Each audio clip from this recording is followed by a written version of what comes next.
हे ईश्वरा सर्वांना चांगली बुद्धी दे, आरोग्य दे, सर्वांना सुखात आनंदात ऐश्वर्यात ठेव, सर्वांचं भलं कर, कल्याण कर, रक्षण कर, आणि तुझे गोड नाम मुखात अखंड राहावे. सद्गुरुनाथ महाराज की जय. सद्गुरु पैमावली मातोश्री माह्यांना प्रथम कृतज्ञपूर्वक वंदन. आणि आपण सर्व सद्भक्त सत्श्रोते हो, आपण सर्वांना आदरपूर्वक नमस्कार. आज सोमवार आणि आपला जो मुख्य विषय आहे तो म्हणजे चला आपण सारे आनंदाने जीवन जगूया.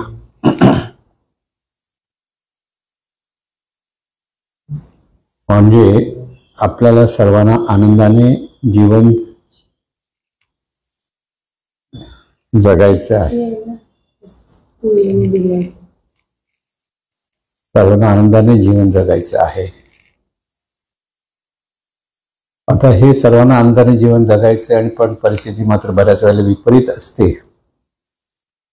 असेच आमचे एक मित्र गेल्या आठवड्यात भेटले आणि त्यांनी मला बरेच प्रश्न विचारले की तुम्ही प्रवचन मी ऐकतो, पण माझी पत्नी अतिशय आजारी आहे, तिला मूत्रपिंडाचा निकाम झालाय, त्यामुळे सतत हॉस्पिटलमध्ये न्यावं लागतं, आठवड्यातून 2 वेळा न्यावं लागतं, पायावर वगैरे अशा मोठ्या सूज येते किंवा फोडी येतात, म्हणजे फार त्रास, एवढा त्रास तिला आहे. बरं तिने अगदी पूर्वी आमचं लग्न झालं तर तिच्या एका लहान बहिणीला दुसरा भाऊ होता, त्रास देतो म्हणून त्या घरी आणून ठेवलं होतं बरेच दिवस. तर त्या बहिणीच्या चांगल्या घरी लग्न झालं तर ती बघायला पण येत नाही, एवढी आजारी ती पाहायला येत नाही. वडील आहेत, त्या वडीलही काही गोष्टीत काहीतरी फसवणूक करून तिथे ते यायला मागत नाहीत. म्हणजे सगळ्या बाजूनी नकारात्मक परिस्थिती त्यांच्या वाटेला आहेत आणि त्याच्यातून ते असे जीवन जगत असताना इथे परमेश्वराचं अस्तित्व कुठे असंही म्हणतात. आणि त्याला कारण पाप आहे असं म्हणावं का, असं त्यांचा प्रश्न होता. तर हा जो भाग आपण पाहतो की एखाद्या जीवनात इतकी विपरीत परिस्थिती येते, इतकी विपरीत असते की त्याला तो सगळे प्रश्न जेव्हा पडत असतात की पाप काय आहे, तर कसलं पाप, एवढं आम्ही चांगले वागत होतो, लोकांशी सगळ्यांशी चांगले वागतो आहोत, तरी सुद्धा असं का घडतं. आता हे असं का घडतं आणि याला पाप आणि पुण्य काय, हे जर हा प्रश्न आला तर पाप आणि पुण्य या अंगाने आपण बऱ्याच वेळेला हा विषय मांडत असतो. आणि हे पाप आणि पुण्य म्हणजे नेमकं काय हे कळलं पाहिजे लोकांना. म्हणजे सर्वसाधारणपणे परंपरेनुसार पाप आणि पुण्य असं समजत असतात, तसं ते पाप पुण्य नाही. तर खरं पाप पुण्य कुठे येतं, ही जी आपली जीवनाची जी व्यवस्था आहे, वैश्विक जीवनाची व्यवस्था आणि आपली मानवी जीवनाची व्यवस्था, या वैश्विक जीवनाच्या व्यवस्थेमध्ये ही मानवी जीवनाची व्यवस्था आहे, इतर पशुपक्ष्यांच्या जीवनाची व्यवस्था आहे, संपूर्ण चराचर किंवा संपूर्ण ब्रह्मांड म्हणतो त्या ब्रह्मांडाचं जे सतत चलनवलन चाललेलं आहे, ही सगळ्या विशिष्ट व्यवस्थेने चाललेलं आहे. लक्षात घ्या, किंबहुना विशिष्ट व्यवस्थेने सर्वांचं जीवन चाललेलं आहे, हे आपल्या लक्षात घेता आलं पाहिजे. आता हे विशिष्ट व्यवस्थेने जीवन चालायचं म्हणजे नेमकं काय की विशिष्ट नियमाने चाललेलं आहे प्रत्येकाचं. म्हणजे अगदी लहान, आता मूल जन्माला येतं तर बरोबर 9 महिने नंतर 9 महिने 9 दिवस असं म्हटलं जातं, पण सर्वसाधारणपणे 9 महिन्याच्या ह्याच्यात मूल जन्माला येतं, हा नियम आहे. गंमत अशी आहे की सगळं जीवन नियमाने चाललेलं आहे, हे आपण लक्षात घेत नाही. आणि त्या नियमानुसार म्हणजे जे नियम आहेत ते व्यवस्थित समजून घेता आले पाहिजेत. आणि म्हणजे नियम भरपूर आहेत, पण सगळे नियम आपल्याला लक्षात येणार नाही, पण जितके आवश्यक आहेत ते नियम तरी आपल्याला लक्षात आले पाहिजेत. आणि त्या नियमानुसार जर आपण जीवन जगायला लागलो तर आपल्याला चांगले परिणाम मिळतात कर्माचे, हे लक्षात घ्या. आणि नियमाच्या विरोधात जेव्हा आपण जीवन जगत असतो तेव्हा तिथे वाईट परिणाम मिळत असतात. आता हे चांगले परिणाम मिळतात म्हणजे नियमाच्या सुसंगत आपण जीवन जगलं तर चांगले परिणाम तिथे पुण्य आलं. आता पुण्याचा अर्थ समजून घ्या. आणि निसर्ग नियमांच्या विरोधात की त्यांना विसंगत आपण ज्या जीवन जगत असतो म्हणजे कर्म करतो त्यावेळेला त्याला वाईट परिणाम होतो. म्हणजे ते त्याला कारण पाप असा समजायला काही हरकत नाही. म्हणजे पाप आणि पुण्य असं जर व्यवस्थित समजून घ्यायचं असेल तर नियम लक्षात आले पाहिजेत आणि नियमानुसार आपल्याला हे चांगले परिणाम मिळवून घेता येतात. आता गंमत अशी आहे, समजा आपण गाडी चालवायला घेतली, कार घेतली आणि कार घेण्यापूर्वी खरं म्हणजे आपल्याला ड्रायव्हिंग स्कूलमध्ये जावं लागतं आणि त्या ड्रायव्हिंग स्कूलमध्ये सुद्धा ट्रॅफिकचे नियम शिकवले जातात, सांगतात असं करा तसं करा, कसं डावीकडे व्हायचं, कसं उजवीकडे व्हायचं, कारशात कसं पाहायचं, क्लचवर कसा पाय असला पाहिजे, ब्रेकवर पाय कसा असला पाहिजे. म्हणजे ह्या सगळ्या गोष्टी गाडी चालवणं म्हणजे गाडीचे नियम, चालवण्याचे नियम आपल्याला लक्षात आले पाहिजे. म्हणजे आधी गाडी स्टार्ट करणं, गाडी त्या ॲक्सिलेटर दाबल्यानंतर कशी किती वेगाने जाईल, तिथं कंट्रोल कसं होईल, क्लचवर पाय कधी दाबायचा, कधी गिअर बदलायचा, हे सगळे नियम गाडीचे आहेत आणि तिथे ड्रायव्हिंग स्कूलमध्ये गेल्यानंतर ते शिकवले जातात. आता ते जर नियम बरोबर आपल्याला त्या नियमाप्रमाणे जर वागता आलं नाही तर त्या नियमाप्रमाणे ती गाडीचे काही चालवताना जर चुका झाल्या तर गाडी बंद पडते. म्हणजे गाडी अतिशय स्लो आणि ते टॉप गिअरमध्ये असेल तर आपोआप गाडी बंद पडणार थोडा, कारण त्या गिअरमध्ये गाडी असताना तिला वेगाने चालवावं लागतं. हा नियम आहे. म्हणून हे सगळे नियम जे आपण म्हणतो हे नियम जर माहिती नसेल तर एखादा गाडी चालवणाऱ्याला गाडी स्टार्ट करेल आणि तिथं गाडी बंद पडेल. लक्षात घ्या, त्याला पुढे जायचं काही माहित नाही. बरं, ते माहिती झालं म्हणून परत ते ट्रॅफिकचे नियम कळले पाहिजेत, रहदारीचे नियम कळले पाहिजेत. डावी बाजूनेच गाडी चालली पाहिजे, उजव्या बाजूनेच गाडी चालवायची तर ऍक्सिडेंट होऊ शकतात. किंवा कधी लेफ्ट राईट टर्न घ्यायचं असेल तर पहिले सिग्नल द्यावा लागतो, कसं लेफ्टचा किंवा राईटचा, राईटला असेल तर राईटचा. म्हणजे हे सगळे नियम म्हणजे गाडी चालवण्याचे नियम आणि गाडी चालवताना रस्त्यावरनं जेव्हा गाडी चालते तेव्हा त्या रस्त्यावर चालताना असलेले नियम, हे नियम आपण जर पाळायला लागलो तर आपल्याला कोणी अडवत नाही किंवा कसलाही ऍक्सिडेंट होण्याची काही तशीच म्हणजे तसं काही घडेल असं होऊ शकत नाही. हे नियम जर एखाद्याला माहीत नसतील तर ती गाडी स्टार्ट होणं म्हणजे ते काय पाप म्हणावं, वाईट प्राण म्हणजे पाप एवढंच म्हणता येईल. पण इथे नियम आपल्याला नियमाशी सुसंगत वागायचं आणि नियमाशी विसंगत वागायचं हे पहिलं व्यवस्थित आपल्या लक्षात आलं पाहिजे. विसंगत वागलं तर तिथे वाईट परिणाम मिळणार आणि सुसंगत वागलं तर चांगला परिणाम मिळणार. म्हणून प्रत्येक माणसाला आपल्या जीवनात आपण नेहमी चांगलेच वागत असतो असं वाटत असतं आणि चांगलेच वागत असल्यामुळे आपल्या वाट्याला दुःख यायला लागले की आपण परमेश्वराला दोष देतो किंवा नशिबाला दोष देतो. खरं म्हणजे आपण कल्पनेतून नशीब म्हणून एखादी अचिंत्य वस्तू आहे असं समजत असतो, पण तसं काही नसतं. इथे नियम सांभाळले तर चांगला परिणाम मिळेल, नियम सांभाळता नाही आले तर दुष्परिणाम मिळणार. हा एक नियमच आहे, लक्षात घ्या. म्हणजे सगळं आपलं जीवन नियमाने चालतं हे जर कळलं आणि गाडी चालवताना जर ट्रॅफिकचे नियम नाही सांभाळता आले तर सिग्नल तोडला पुढे तसं गेलं तर तिथे हवालदार असेल तर तो अडकवतो. आजकाल हवालदार नसले तर सीसीटीव्ही असतं, सीसीटीव्हीवर फोटो आला की तुम्हाला तर एवढा ऑनलाईन तुम्हाला एवढा दंड झाला म्हणून सांगितलं जातं. नो पार्किंग एरियामध्ये जर तुम्ही गाडी उभी केली आणि तिथे जर कॅमेरा असेल तर कॅमेरावरती जर नोंद घेतली गेली किंवा एखादा पोलीस तिथून जात असेल तर तो त्याच्यावर ऑब्जेक्शन घेऊन सहजपणे त्या आपल्याला शिक्षा मिळते. म्हणून सगळ्यात महत्त्वाचं काय, आपण नियम सांभाळणं म्हणजे गाडीचे नियम सांभाळता गाडी व्यवस्थित चालवू शकतो. गाडीमध्ये पेट्रोल हवं, पेट्रोलची गाडी असेल तर पेट्रोल हवं, डिझेलची गाडी असेल तर डिझेल हवं किंवा इलेक्ट्रिक गाडी असेल तर इलेक्ट्रिक किंवा सीएनजीची गाडी असेल तर सीएनजी हवं. हे सगळं आपल्याला माहिती आहे. पण सीएनजीच्या गाडीमध्ये पेट्रोल भरायला गेला तर काय होईल, पेट्रोल एक तर शिरणार नाही आतमध्ये तर प्रेशरने, पण त्यामुळे नुकसान मात्र होईल. पण डेंजर असं होऊ शकतं कारण डिझेल भरलं तर काय होईल, वाईट परिणाम होईल, ते इंजिनवर परिणाम होईल आणि इंजिन बिघडेल. म्हणून जे जे नियम आहे ते ते नियम जितके आपण काटेकोरपणे पाळू तो आपल्याला गाडी चालवण्याचा आनंद घेता येतो. लक्षात ठेवा, नियम पाळले तर गाडी चालवण्याचा अनुभव आनंद घेता येतो, आणि नियम पाळले नाही तर त्याचा दुष्परिणाम आपल्या वाट्याला येतो, आणि त्याच्यातला आपलाही आनंद गमावून बसतो, इतरांचाही आनंद गमावून बसतो. आलं की नाही लक्षात? म्हणजे त्यालाच पाप पुण्य म्हणायला असतं म्हणू शकता तुम्ही. म्हणजे पाप पुण्य म्हणताना बऱ्याच वेळेला कोणत्याही कर्माला काही कर्म केलं तर ते पाप, काही कर्म पापही नसतं आणि पुण्यही नसतं. बघा लक्षात घ्या. लोकांना वाटतं देवाला हार घातलं की पुण्य मिळालं. देवाला हार घातलं तर पुण्य मिळालं असं काही नाही. ते पापही नसतं आणि पुण्यही नसतं खरं. आपली भावना देवत्वाची आहे, आणि त्याच्यातून आपण त्या नमस्कार केला की फूल दिलं की हार घातला तर त्या फक्त देवत्वाच्या भावनेतून आपल्या मनामध्ये चांगली स्पंदन निर्माण होतात. म्हणजे इथे पुण्य निर्माण होतं.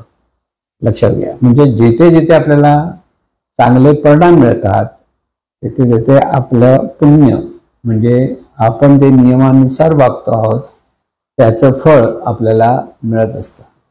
लक्षात. आणि म्हणून आपण चांगलं कर्म करतो, आपण चांगलेच वागलेलो आहोत, ही एक भावना सर्वसाधारण माणसांच्या सर्वांकडे ती असते. कोणी आपण वाईट वागतो असं म्हणू शकत नाही, म्हणत नाही. ते वागणं ते आपण चांगलेच वागतो, आपल्याकडे चांगलेच संस्कार आहे, आम्ही सगळ्यांचं चांगलं केलं असं सर्रासपणे लोक सांगत असतात. मग जर चांगलं करत असेल तर चांगलाच परिणाम मिळायला हवा, हे पहिलं लक्षात ठेवा. जर वाईट परिणाम मिळत असेल तर कर्म कुठेतरी चुकलेला आहे आणि त्याचा वाईट परिणाम आपल्याला मिळतोय. लक्षात घ्या. कर्म चुकलं तर वाईट परिणाम, आणि कर्म बरोबर असेल तर निसर्गानुसार असेल तर तिथे चांगलं फळ आपल्याला मिळतं.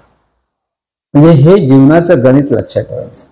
म्हणजे आता आपण जीवन जगत असताना मनात जे विचार करतो ते विचार जर नकारात्मक असतील, अनिष्ट असतील तर आपल्या जीवनात त्याचा वाईट परिणाम येणार हे विसरायला लागलं.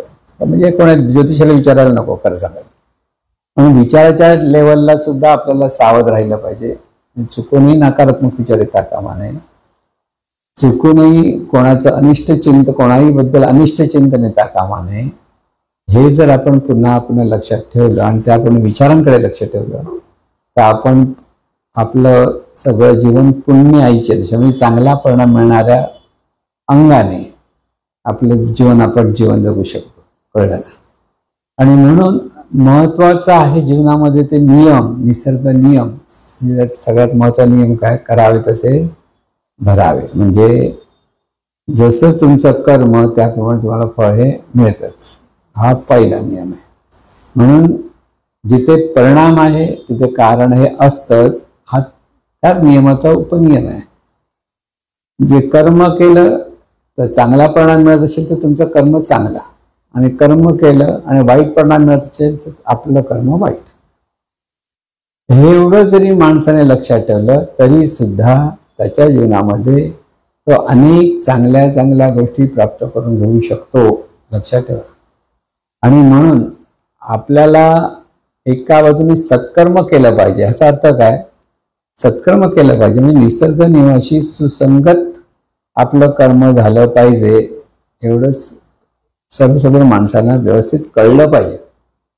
तिथे आम्ही खूप पूजा अर्चा करतो, आम्ही दान धर्म करतो, आम्ही हे करतो, आम्ही ते करतो. ह्या आम्ही करतो की मी करतो असतं. त्याच्या ठिकाणी काय असतं? सुप्त अहंकार प्रगट झालेला असतो. लक्षात. आणि तो हा जो अहंकार आहे त्या अहंकारातून आपण बरोबर इतर लोक चुकतात, इतरांना हसणं, इतरांना निंदा करणं, हा जो सगळा प्रकार प्रगट आहे आपला कर्म आपण बिघडवत असतो. एक चांगल्या साधकांच्याही लक्षात येत नाही. आणि म्हणून जीवनामध्ये वाईट परिणाम आले तर कशामुळे आले माहीत नाही. आम्ही एवढं चांगलं केलं तर काय आलं माहीत नाही.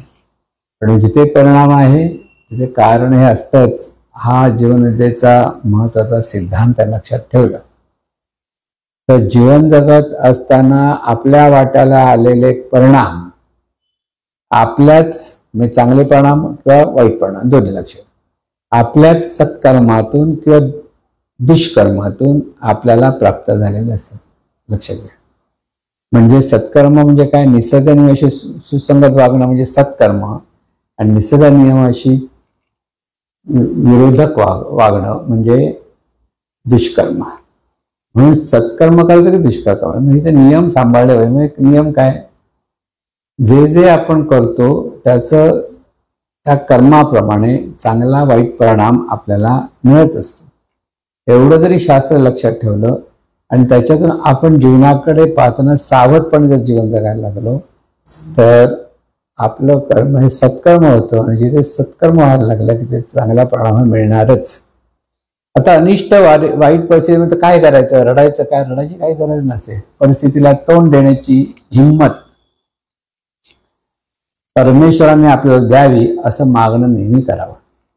परमेश्वराकडे आपण पैसे पाहिजे, संपत्ती पाहिजे, घर पाहिजे, दार पाहिजे, सगळं पाहिजे असं जे म्हणत असतो ते बऱ्याच वेळेला आपल्याला हे लक्षात घेता येत नाही, आणि त्यामुळे आपलं कर्म चुकतं की बरोबर इथेच आपलं लक्ष राहत नाही.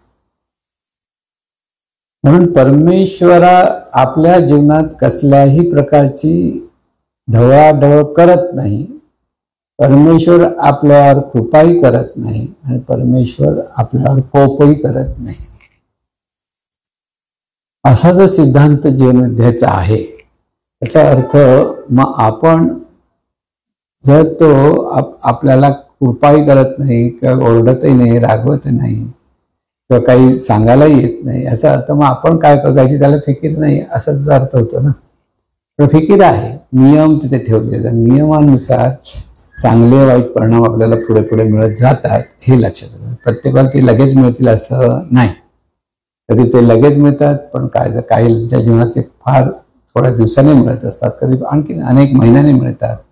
हे सगळं जर आपल्याला लक्षात घेता आलं तर कर्म करताना आपल्याला सावधपणे कर्म केलं पाहिजे. म्हणजे विचार करा की ते सावध राहा की तो अनिष्ट विचार येता कामा नये किंवा अनिष्ट वागणं आपल्याकडे झालं नाही पाहिजे. हा महत्वाचा मुद्दा लक्षात घ्यायचा की ते नियम महत्वाचा आहे, आणि हा नियम जोपर्यंत आपण पाळायला लागतो तिथे सगळं जीवनाचं चक्र बदलायला लागतं. आणि म्हणून सकारात्मक विचार हा हवाच.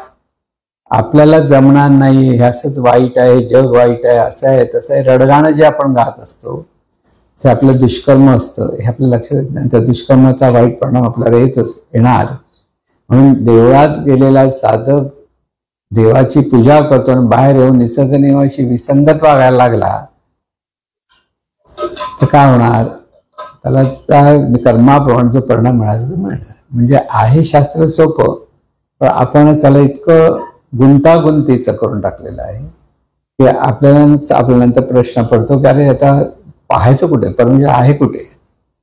म्हणून परमेश्वर म्हटल्यानंतर परमेश्वर म्हणजे व्यक्ती नव्हे, नुसती शक्ती नव्हे, लक्षात ठेवा. तर परमेश्वराला स्वतःचं जे अस्तित्व आहे आणि ते अस्तित्व ते अनुभवत असतं. बाकी आपल्या जीवनात ते काही प्रकारची ढवळाढवळ करत नाही. आणि म्हणून आपल्याला जे करायचं निसर्ग नियमानुसार करायचंय हा पक्का निर्धार आपल्याकडे असला पाहिजे. ज्यांच्याशी बोलाल ते निसर्ग नियमाशी सुसंगत, म्हणजे निसर्ग नियमाशी सुसंगत म्हणजे प्रत्येकाच्या ठिकाणचं ते वेळ मत असेल तर त्यांच्याबद्दल आदर व्यक्त करा, त्यांच्या भलेपणाचा विचार करा, सगळ्यांचं कौतुक करण्याचा विचार करा. ह्या सकारात्मक विचारधारणेतून सकारात्मक कृतीतून आपल्या जीवनात परत परिवर्तन व्हायला लागतं. महत्वाचं मुद्दा लक्षात येतं. बिघडलं सगळं तर बिघडलं जातं, परत घडणार नाही असं काही नसतं. अनेकांची जीवनं जर आपण पाहिलं की अनेकांची जीवनं खडतरत होती आणि मनासारखं घडत असं होईल असंही वाटत नव्हतं.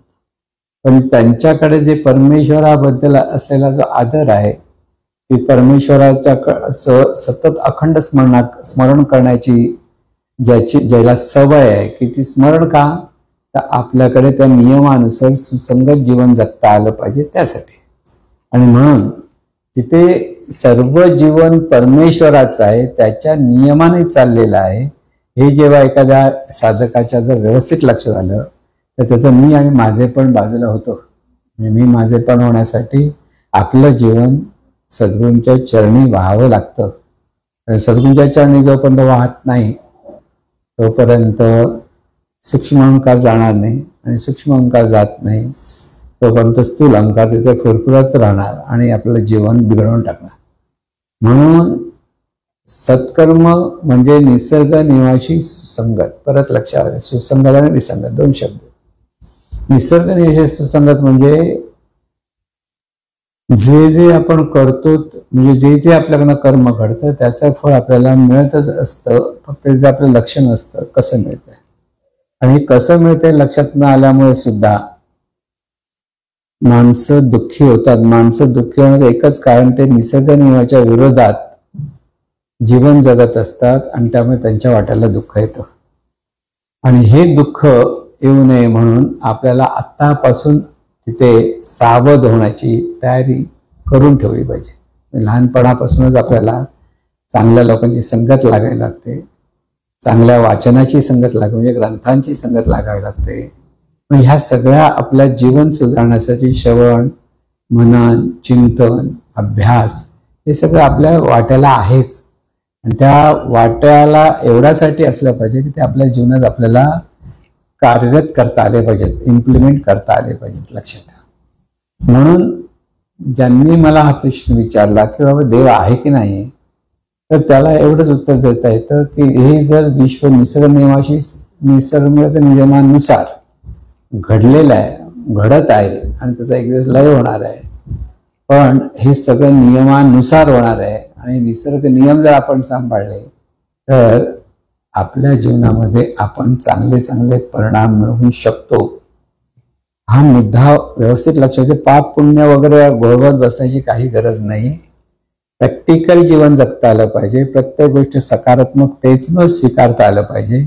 आणि सकारात्मकतेतूनच स्वीकारता मनाची जडणघडण अशी होते की अंतर्मन आपल्याला साथ द्यायला लागतं. आणि अंतर म्हणजे आपल्याला साथ द्यायला लागतं चांगल्या गोष्टीच्या अंगाने, तर आपल्या जीवनात प्रगती झाली म्हणून समजा. आणि ही प्रगती साधायची असेल तर आपल्याला हे शास्त्र व्यवस्थित समजलं पाहिजे. आज माझ्याकडे वाईट परिस्थिती आहे, त्याच्यात मला चांगलंच विचार केले पाहिजे. म्हणजे जसं मला चांगलं झोपेसाठी सगळी काही व्यवस्था झाली पाहिजे, तशीच माझ्याबरोबर आलेला जो कोणी आहे त्यालाही तशी स्थिती, तशीच परिस्थिती, तशाच सगळ्या गोष्टी प्राप्त झाल्या पाहिजेत. हा विचार तिथे सुज्ञ माणसाकडे असतो.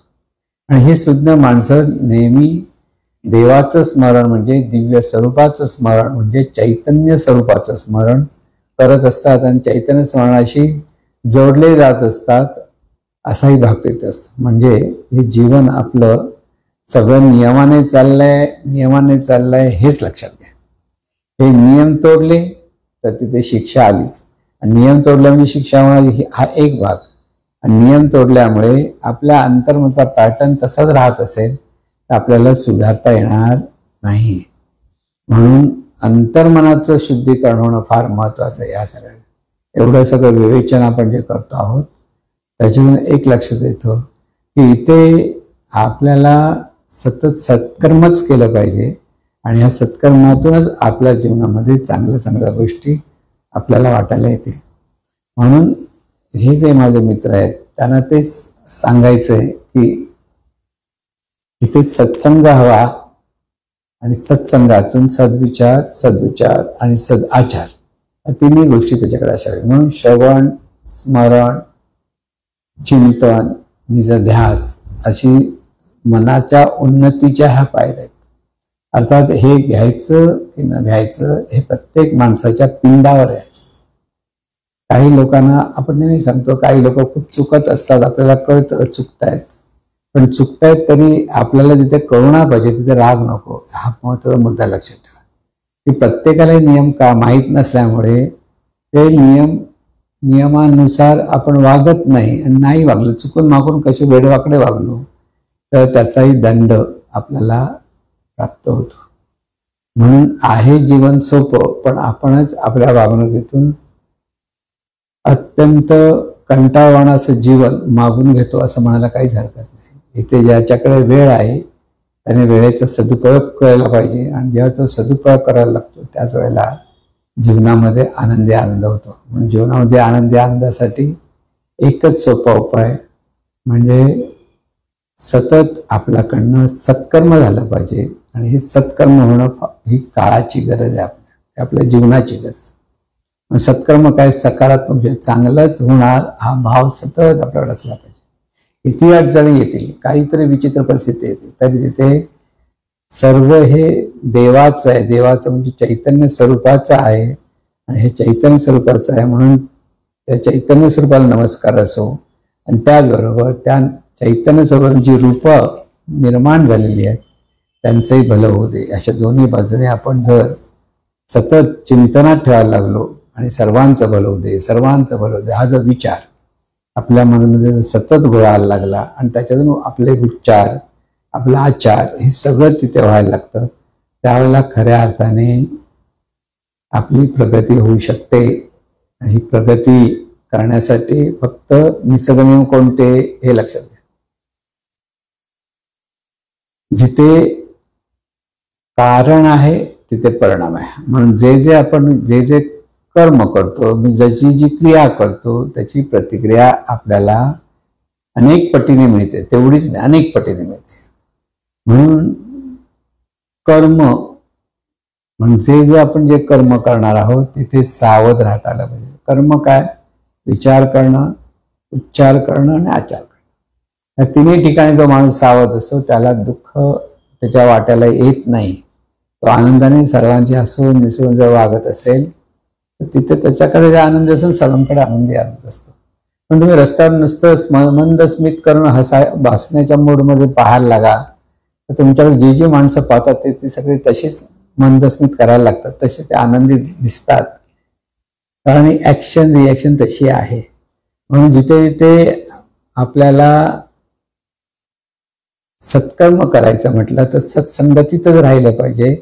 आणि सत्संगतीतून आणि देवाच्या स्मरणातून आपल्या जीवनाचा अर्थ आपण समजून घेण्याचा प्रयत्न केला पाहिजे. म्हणून आनंदाने जीवन जगण्यासाठी एकच साधी सोपी गोष्ट म्हणजे सकारात्मकतेने निसर्ग नियमानुसार वागणं. आणि हीच आहे देवाची पूजा. लक्षात घ्या, देवाची पूजा वेगळी नाही. देवाची पूजा म्हणजे सर्वांचा जर आपण आदर करायला लागतो आणि ह्या आदराच्या भावनेतून आपण त्यांना जी वेगवेगळ्या पद्धतीने मदत करतो, शारीरिक असेल, मानसिक असेल किंवा व्यावहारिक असेल, तिथे आपल्याला समाधानच असतं, तिथे राग नसतो, चीड नसते, काही नसतं. आणि असं हे जीवन आपल्याला समजून घ्यायचं आहे, समजून घ्यावं लागतं. करावे तसे भरावे ही जी म्हण आहे, म्हणजे आपल्या वाट्याला जे आपण जे जे कर्म करतो त्याचा चांगला वाईट परिणाम निसर्ग नियमानुसार आपल्याला मिळतो, हे सत्य आधी आपल्याला समजून घेता आलं पाहिजे. मग जिथे जिथे परिणाम वाईट दिसतात तिथे कारण हे आहेच. कारण काय, हा जो आपण म्हणून जे आपल्याला स्वतःला आपण संबोधन करत असतो तेच आपण आणि तेच कर्म तोच करता असतो, हा बोध आपल्याला लक्षात घ्यायचा असतो. पण सतत आपल्याच कर्माकडे आपण जितके लक्ष द्यायला लागतो तितकं आपलं सत्कर्म तिथे प्रकट व्हायला लागतं. विचार करा, सत्कर्म करायला इतकं सोपं नाही, कारण अंतर्मन स्वतःला त्या अनिष्ट विचारातून अनिष्ट कर्मातून गुंतवून ठेवते आणि त्या गुंतवून ठेवल्यामुळे आपल्याला जर चांगले विचार करता येत नसतील तर आपल्या वाट्याला दुःख येणार, हे लक्षात ठेवा.